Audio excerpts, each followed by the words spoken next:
This ABC 15 Flash Briefing is sponsored by Sanderson Ford. Straight up. Hi there, I'm Kaylee O'Kelly with your top stories from ABC15 Arizona. An all-out manhunt coming to an end. The suspect accused of shooting a Phoenix police officer last week is now behind bars. Nicholas Cowan was arrested at a Scottsdale condo Sunday night.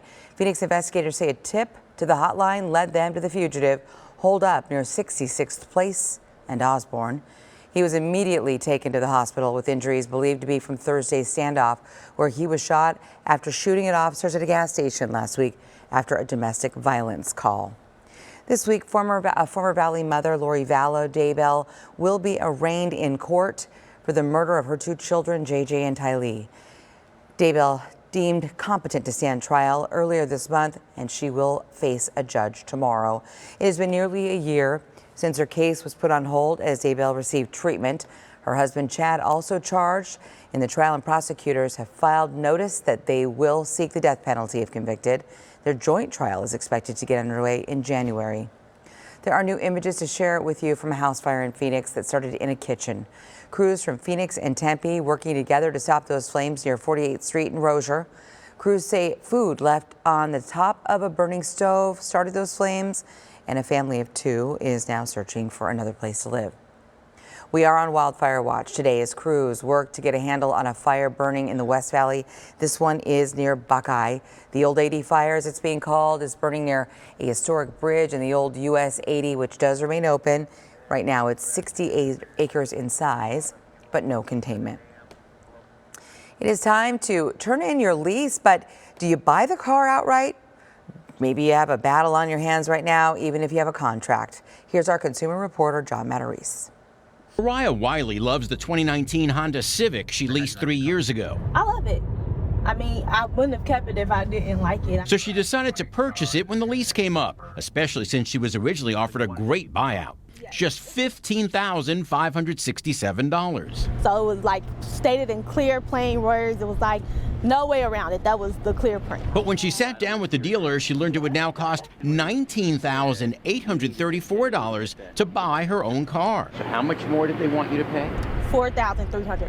Taraya says the salesman's explanation made no sense. They were like, since you're financing it, we have to buy the car from Honda, so we pay a fee, so we're charging you that fee. The dealer would not comment to us. With dealership lots so empty these days, this appears to be happening more and more. Dealers know they can get a lot more money selling your lease trade-in to someone else, according to the car buying site iSeeCars.com. The value of these cars is far higher than was predicted 3 years ago, and that residual value was written into the contract. And it's probably pretty painful for them to have an empty lot and watching a current lease customer come in, scoop the car up for the residual value from 3 years ago. Carl Brower says while it's illegal to change a contract, watch out for reconditioning fees, administrative fees, and termination fees. Taraya played hardball and told the dealer a contract was a contract. I know a lot of people aren't going to go back and advocate for themselves like I did all the time. She says they finally agreed to sell the car for what she was originally promised. So watch for hidden fees so you don't waste your money. I'm John Matarese.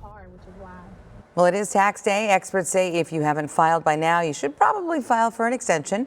The National Society of Tax Professionals reminding everyone an extension is only for filing the return and that income taxes are due today. Another thing experts say is be patient for your refund.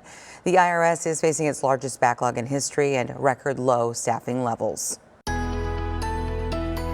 It's going to be a very warm start to the week. Time now for that most accurate forecast. I'm meteorologist Iris Hermosillo. Upper 90s for highs today, near 100 in Phoenix with a high of 98 degrees. We'll actually see those triple-digit temperatures out in Yuma with highs in the mid to upper 90s in western Arizona, 70s and 80s across that northern half of our state. We're going to be near record today. The forecast high 98, 30-year average is 86. So we're well above average, about a 12-degree difference from the normal for this time of year to the forecast high.